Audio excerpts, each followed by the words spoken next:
An unknown scientist is about to make a discovery that should have changed everything. His name was Winifred Otto Shumann.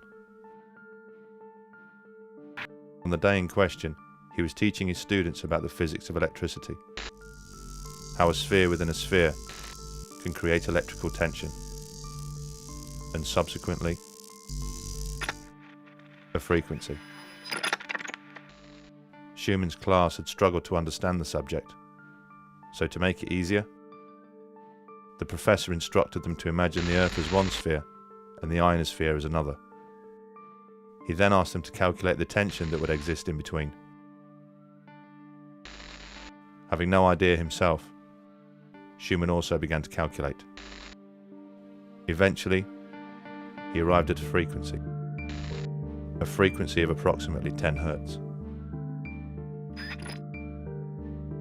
As incredible as it seemed to Shumann, our planet had a pulse, a measurable frequency that surrounded life on Earth.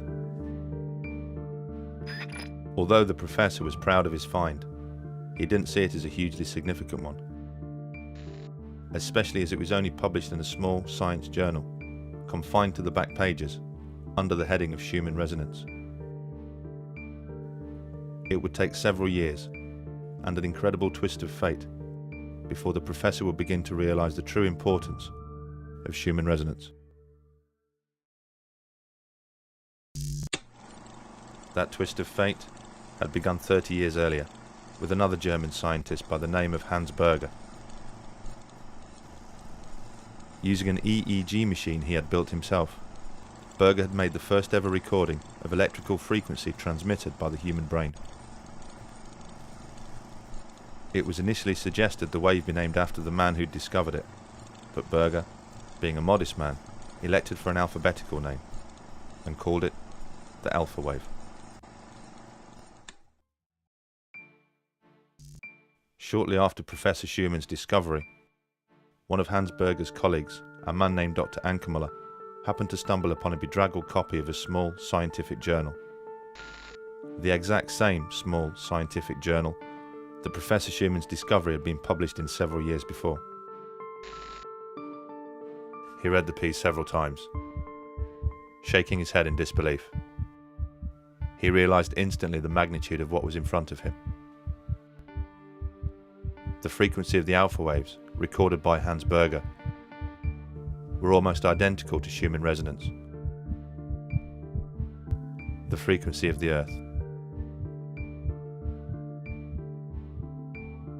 Dr. Ankermüller immediately contacted Schumann to convince him to investigate further.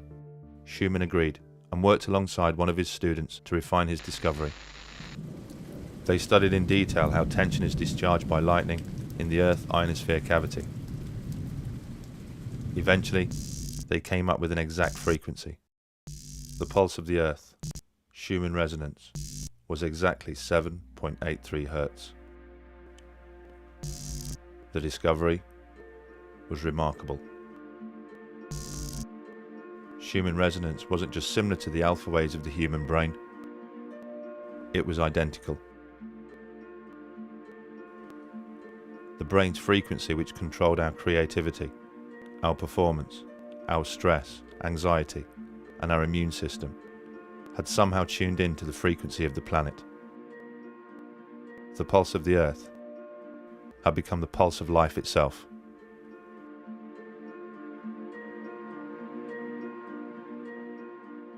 The frequency of a wave is measured in Hertz.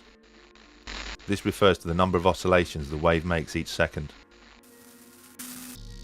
Frequencies range from a billionth the size of an atom to the length of the universe itself. In theory, frequencies are infinite, so ultimately endless. If this was a coincidence, it was nature's most spectacular.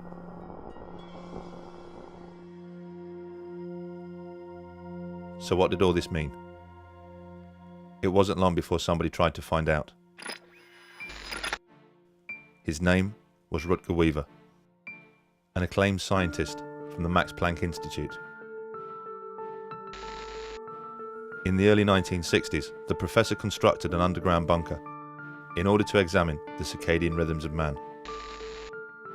The circadian rhythm is the day-night cycle that is engraved into all life. Over a 30-year period, the professor conducted experiments in which student volunteers would spend several weeks at a time living in the bunker, completely shielded from the natural resonances of the Earth.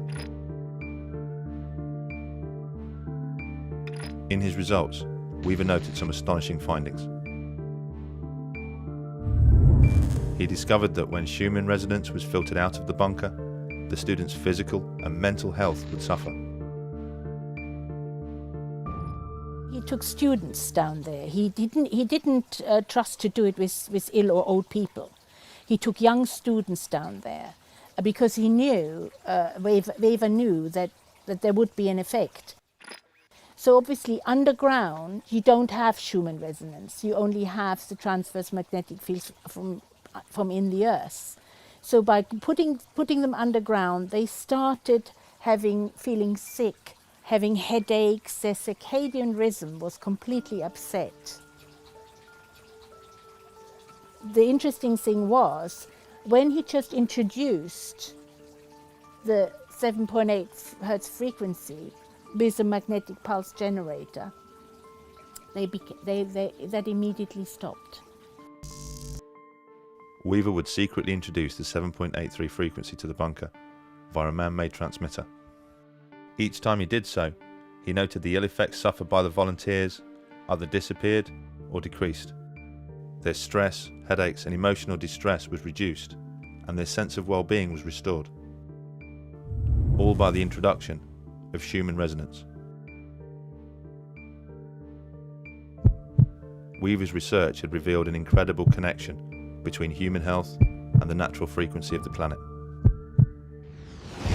And in 2011, groundbreaking research suggested something even more impressive, that Shumann resonance could be connected to the beginnings of life itself.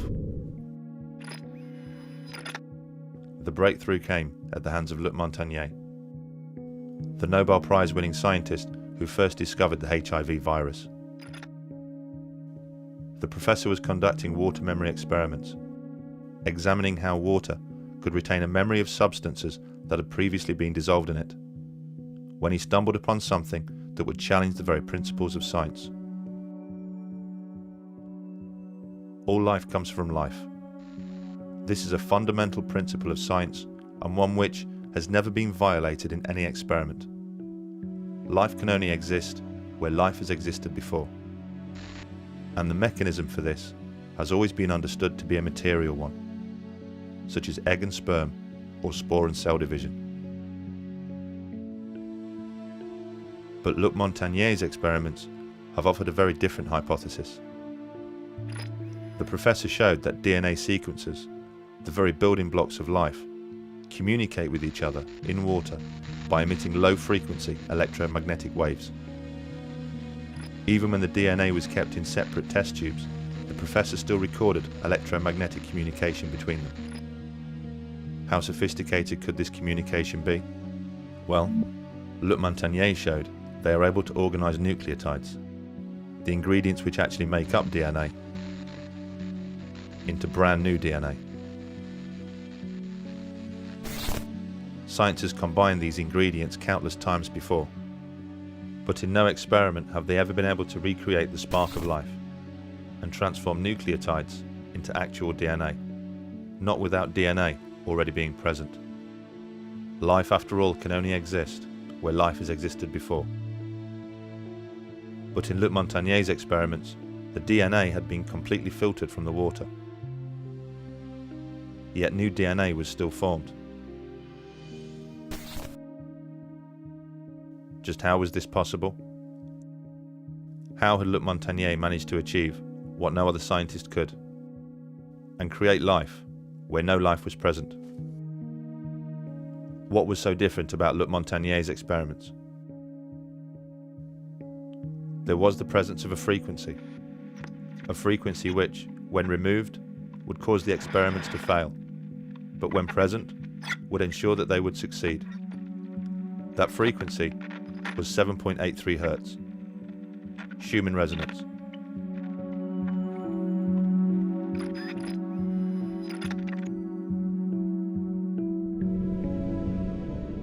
A delicate relationship had been struck between life and the frequency of the planet. An interaction of living organisms and electromagnetic frequencies. A reliance. A bond. Evidence of this can be found by reading the science papers, but more obvious proof can be found by simply walking outside.